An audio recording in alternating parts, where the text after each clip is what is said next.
আসসালামু আলাইকুম বন্ধুরা, আশা করি সবাই সুস্থ আছেন। বন্ধুরা, হরমুজ প্রণালী বিশ্বের অন্যতম গুরুত্বপূর্ণ সমুদ্রপথ। এটি পারস্য উপসাগরকে ওমান উপসাগর ও আরব সাগরের সঙ্গে সংযুক্ত করে। খোদ যুক্তরাষ্ট্রের দেওয়া তথ্য অনুসারে বিশ্বব্যাপী যে তেলের চাহিদা রয়েছে, সেই তেলের চাহিদার 20 থেকে 30% এই প্রণালী দিয়েই পরিবহন করা হয়। প্রতিদিন গড়ে যার পরিমাণ 20 মিলিয়ন ব্যারেল। মধ্যপ্রাচ্যের ভেতর যতগুলো আমরা ধনী দেশ দেখি, সৌদি আরব, ইরাক, কুয়েত, সংযুক্ত আরব আমিরাত, বাহরাইন, ওমান, এই সকল দেশগুলোই এই হরমুজ প্রণালীর যে রাস্তা রয়েছে তার উপর নির্ভরশীল। তাদের অর্থনীতি সরাসরি নির্ভরশীল। এটা বন্ধ হয়ে গেলে তাদের অর্থনীতি ডিস্ট্রয় হয়ে যাবে। এমনকি এশিয়া, ইউরোপ এবং আমেরিকার বাজারের বিভিন্ন দেশ যারা এই তেল ক্রয় করে, তাদের অর্থনীতিতেও বড় ধাক্কা পড়বে যদি এই রাস্তা বন্ধ হয়ে যায়। অন্য দেশের কথা কি বলবো, খুদ বাংলাদেশের ভেতর যে এলএনজি আমদানি হয় তার 80% এলএনজি এই রাস্তা দিয়েই আসে। সুতরাং এটা বন্ধ হলে ধাক্কা বাংলাদেশেও পড়বে। দেখুন, একটা সময়ে রাশিয়ার তেলের উপর ইউরোপের বড় নির্ভরশীলতা ছিল, এলএনজির উপরও নির্ভরশীলতা ছিল। তবে ইউক্রেন এবং রাশিয়ার যুদ্ধের পর এই নির্ভরশীলতা অনেকটাই কিন্তু মধ্যপ্রাচ্যের উপসাগরীয় দেশগুলোতে চলে এসেছে। সুতরাং সেই দেশগুলো অনেকটা নির্ভরশীল। এছাড়াও যুক্তরাষ্ট্রের বড় অর্থনৈতিক মিত্র জাপান এবং দক্ষিণ কোরিয়ার মতো দেশও এই অঞ্চলের তেল এবং গ্যাসের উপর নির্ভরশীল। ইরান এবং ওমানের মধ্যে এই 33 কিলোমিটার বা 21 মাইল প্রশস্ত যে রাস্তাটা রয়েছে, এটা ব্লক করা খুব একটা বড় ব্যাপার না। তবে যদি এটি ব্লক করা হয়, সরাসরি যুক্তরাষ্ট্রের অর্থনীতি এবং প্রভাব বলেও বড়ভাবে ধাক্কা খাবে। দেখুন, আন্তর্জাতিক একটি গবেষণায় দেখা গেছে যে মাত্র 2 দিনের জন্য যদি কোনো দুর্ঘটনার কারণে এই প্রণালী বন্ধ হয়ে যায়, তাহলে বিশ্বব্যাপী যে তেলের দাম সেটা $170 থেকে $200 পর্যন্ত হিট করতে পারে।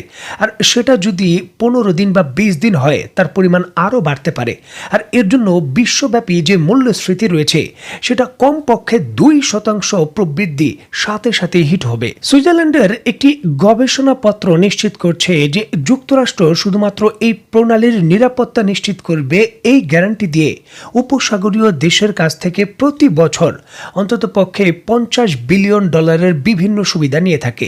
আর অপরদিকে দক্ষিণ কোরিয়া এবং জাপান থেকেও তারা ট্যাক্স নেয়। শুধুমাত্র এই প্রণালীটির নিরাপত্তা দেওয়ার জন্য এবং ইরানকে কোণঠাসা করার জন্য উপসাগরীয় 5টি দেশের ভেতর যুক্তরাষ্ট্রের বড় বড় সামরিক ঘাঁটি রয়েছে এবং যুক্তরাষ্ট্রের যে 5ম নৌবহর রয়েছে সেটা পার্মানেন্টলি বাহরাইনের যে পোর্ট রয়েছে সেখানে সব সময় থাকে। স্ক্রিনে বর্তমানে আপনারা পারস্য সাগর এবং গালফ অফ ওমানের যে সাগর রয়েছে তার ম্যাপ দেখছেন। এখান থেকে বের হওয়ার যে হরমুজ প্রণালী রয়েছে তার ম্যাপও দেখছেন। এখন যদি আপনি লক্ষ্য করেন, এই রাস্তার একেবারে অগ্রভাগে 3টা দ্বীপ রয়েছে, লেসার টুনুব, গ্রেটার টুনুব এবং আবু মুসা। এই 3টি দ্বীপ, এই 3টি দ্বীপ নিয়ে সংযুক্ত আরব আমিরাত এবং ইরানের মধ্যে ঝামেলা অনেক আগের। এই 3টি দ্বীপই বর্তমানে ইরানের দখলে। যদি আপনি কৌশলগতভাবে এর অবস্থান দেখেন, এই 3টি দ্বীপ দিয়ে পুরো হরমুজ প্রণালীকে বন্ধ করে দেওয়া বা কন্ট্রোল করা অনেক সোজা। দীর্ঘদিন ধরেই এই 3টি দ্বীপেই ইরানের সামরিক উপস্থিতি আছে। ইরানের ইসলামী বিপ্লবী গার্ডের সামরিক সদস্যরা এখানে অবস্থান নিয়েছেন, ঘাঁটিও আছে।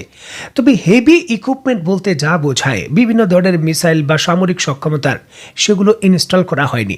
আমি আগেই বলেছি, এই 3টি দ্বীপ খুবই বিতর্কিত দ্বীপ, যেটা আন্তর্জাতিকভাবে যুক্তরাষ্ট্র একটা বড় ইস্যু করে রেখেছে, যার জন্য ইরান সামরিকভাবে হেভি ইকুইপমেন্ট মোতায়েন করেননি। কারণ বিভিন্ন ধরনের নিষেধাজ্ঞা থাকে, নানান ধরনের কিছু থাকে এবং সরাসরি সামরিক সংঘাতের ভয়ও থাকে। সংযুক্ত আরব আমিরাতের পূর্বে বহুবারই হুমকি দিয়ে রেখেছে যে ইরান যদি এই দ্বীপগুলোতে ভারী সামরিক উপস্থিতি করে, তাহলে সংযুক্ত আরব আমিরাত তার দেশে হামলা হবে এমনটা ধরে নেবে এবং নিরাপত্তার দিক বিবেচনা করে সে বড় কোনো সামরিক পদক্ষেপে যাবে এমনটা ঘোষণা দিয়েছে। যার জন্য ইরান কিন্তু এখানে কোনো বড় সামরিক ইকুইপমেন্ট মোতায়েন করেনি। যুক্তরাষ্ট্রের যে 5ম নৌবহরের বিমানবাহী রণতরী রয়েছে ইউএসএস আইজেন হাওয়ার, সেটা বর্তমানে বাহরাইনের উপকূলে অবস্থান করছে। আর সেখান থেকে বেরোনোর জন্য, আরব সাগরে যাওয়ার জন্য বা ইয়েমেনের হুতিদের আক্রমণ করার জন্য এই রাস্তা দিয়ে ওই দ্বীপের কাছ দিয়ে যেতে হবে। যদিও যুক্তরাষ্ট্র এই জিনিসটা স্বীকার করছে না যে ইয়েমেনের হুতিরা তাদের বিমানবাহী রণতরী তৈরিকে লক্ষ্য করে যে হামলা করেছে সেগুলো সফল হয়েছে বা ড্যামেজ করতে পেরেছে তাদের, তবে বাস্তবতা এবং তাদের পদক্ষেপ ভিন্ন কিছু ইঙ্গিত দেয়। দেখুন, বর্তমানে ইয়েমেনে আক্রমণ করছে ইউএসএস ট্রুথম্যান নামক একটা এয়ারক্রাফট ক্যারিয়ার, যেটাকে রিপ্লেস করার জন্য বাহরাইনের এই যে ইউএসএস আইজেন হাওয়ার রয়েছে তাকে ডেকে পাঠানো হয়েছে যে তার জায়গায় সে অবস্থান করে হামলা চালাবে। নিশ্চিতভাবেই ক্ষতির সম্মুখীন হয়েছে, তার জন্য এই রিপ্লেস দরকার।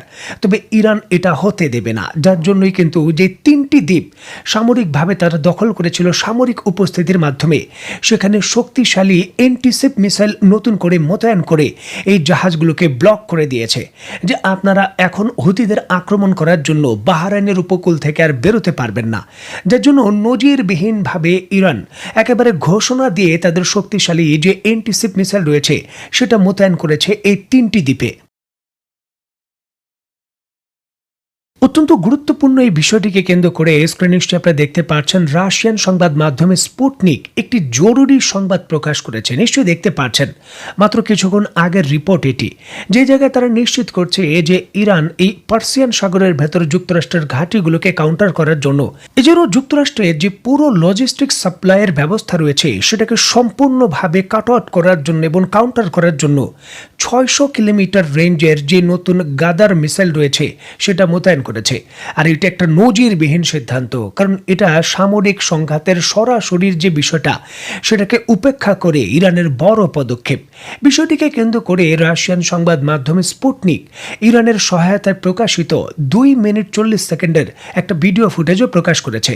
চলুন আমরা সেটা দেখি। স্ক্রিনে নিশ্চয়ই আপনারা দেখতে পাচ্ছেন, পুরো হরমুজ প্রণালী নিয়ন্ত্রণ নেওয়ার জন্য ইরানের ইসলামী বিপ্লবী গার্ড আইআরজিসির পক্ষ থেকে ব্যাপক প্রস্তুতি সম্পূর্ণ করা হচ্ছে এই দ্বীপের ভেতর, যেটা সশরীরে দেখার জন্য ইরানের কমান্ডাররা সেখানে উপস্থিত হয়েছেন। স্ক্রিনে নিশ্চয়ই আপনারা দেখতে পাচ্ছেন, জরুরি ভিত্তিতে ইরানের আইআরজিসির কর্মকর্তারা কৌশলগত এই 3টি দ্বীপের ভেতর ইরানের বিখ্যাত দ্য গাদার 380 যে এন্টি ওয়ারশিপ ক্রুজ মিসাইল রয়েছে তার আপগ্রেড ভেরিয়েন্ট যেটা মোতায়েন করছে।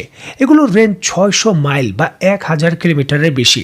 এখন 1000 কিলোমিটার যদি আপনি ধরেন, তাহলে এই শুধুমাত্র পার্সিয়ান সাগর নয়, সরাসরি এর অভ্যন্তরের বাইরে গিয়ে আরব সাগর এবং ওমান সাগরও কিন্তু সরাসরি ইরানের নিয়ন্ত্রণে চলে আসলো। দেখুন, ইরানের এই নতুন সিদ্ধান্ত এবং এইভাবে মিসাইল মোতায়েন, যেটা আগে তারা করেনি, এটা কিন্তু যুক্তরাষ্ট্রের জন্য একটি বড় ধাক্কা। কারণ রিসেন্টলি যুক্তরাষ্ট্র চিঠি দিয়ে, হুমকি দিয়ে ইরানকে চিঠি দিয়েছে যে এই মাস পর 2 মাসের মধ্যে আপনাদের সময় রয়েছে, 2 মাস পরে আপনাদের হামলা করব, আপনারা সঠিকভাবে কাজ করুন, ঠিক হয়ে যান। যুক্তরাষ্ট্রের এই হুমকিতে ইরান ভয় পাবে তো দূরের কথা, বরঞ্চ তারা যে পূর্ণাঙ্গ যুদ্ধের প্রস্তুতি সেটা ধাপে ধাপে আরো শক্তিশালীভাবে সম্পন্ন করছে, যার সর্বশেষ নিদর্শন হলো এইভাবে হরমুজ প্রণালী এবং যুক্তরাষ্ট্রের জাহাজগুলোকে নিয়ন্ত্রণ করার জন্য এই মিসাইল মোতায়েন। দেখুন, এটি পুরো আরব উপসাগরের যে রাজনৈতিক নেতা রয়েছে যারা যুক্তরাষ্ট্রের ছায়াতলে রয়েছে তাদের কাঁপিয়ে দিয়েছে। বিশেষ করে সংযুক্ত আরব আমিরাত এই ইস্যুটিকে কেন্দ্র করে জরুরি ভিত্তিতে জাতিসংঘের নিরাপত্তা পরিষদের বৈঠক ডাকার অনুরোধের প্রস্তুতি নিচ্ছে, যেখানে সম্পূর্ণভাবে নেতৃত্ব দিচ্ছে যুক্তরাষ্ট্র। যে ইরান একটি বিতর্কিত 3টি দ্বীপ দখল করে এই জায়গায় মিসাইল মোতায়েন করেছে, বৈশ্বিকভাবে যে নিরাপদ জলপথ রয়েছে এর জন্য এটা একটা বড় হুমকি। সুতরাং কি করতে হবে? ইরানের উপর নিষেধাজ্ঞা দিতে হবে, চাপ দিতে হবে যাতে ইরান মিসাইল প্রত্যাহার করে। ইরান মিসাইল প্রত্যাহার করবে না, বরঞ্চ ইরান আরও শক্তিশালীভাবে প্রস্তুতি নিচ্ছে এই এলাকার ভেতর আকাশ প্রতিরক্ষা ব্যবস্থা সহ আরও সামরিক উপস্থিতি নিশ্চিত করা, যাতে কোনোভাবেই যদি মধ্যপ্রাচ্যের, বিশেষ করে পার্সিয়ান উপসাগরের যে দেশগুলো রয়েছে তারা যদি যুক্তরাষ্ট্রকে সহযোগিতা করে কোনোভাবে ইরানের বিরুদ্ধে আক্রমণ করার জন্য, তাহলে তাদের উচিত শিক্ষা দেওয়া যায় এবং তাদের প্রতিহত করা যায়, এটা সুনিশ্চিত করছে। সুতরাং এটি একটি বড় আপডেট। দেখুন, এর পূর্বে যা কিছু হয়েছে সেটা সাময়িক যুদ্ধক্ষেত্র বা 2 পক্ষই ধরে নিয়েছিল যে 10 দিন, 15 দিন বা 1 মাসের সংঘর্ষ হতে পারে। তবে বর্তমান পরিস্থিতি ভিন্ন। বর্তমানে কিন্তু যুক্তরাষ্ট্র বলেন বা ইরান বলেন দীর্ঘমেয়াদী যুদ্ধের প্রস্তুতি নিচ্ছে, যে একবার একে অন্যের বিরুদ্ধে, ইরানের বিরুদ্ধে যুদ্ধ শুরু হলে সেটা কয়েক মাস অবধি চলতে পারে। সুতরাং ব্যাপক প্রস্তুতি 2 পক্ষই নিচ্ছে। জটিল পরিস্থিতি, দেখার বিষয় কোথাকার পানি কোথায় গিয়ে গড়ায়। যখনই নতুন আপডেট আসবে সাথে সাথে আপনাদের আমি জানাতে চেষ্টা করব। সেই পর্যন্ত সবাই ভালো থাকবেন, সুস্থ থাকবেন এবং বাংলাদেশকে ভালোবাসবেন। আল্লাহ হাফেজ।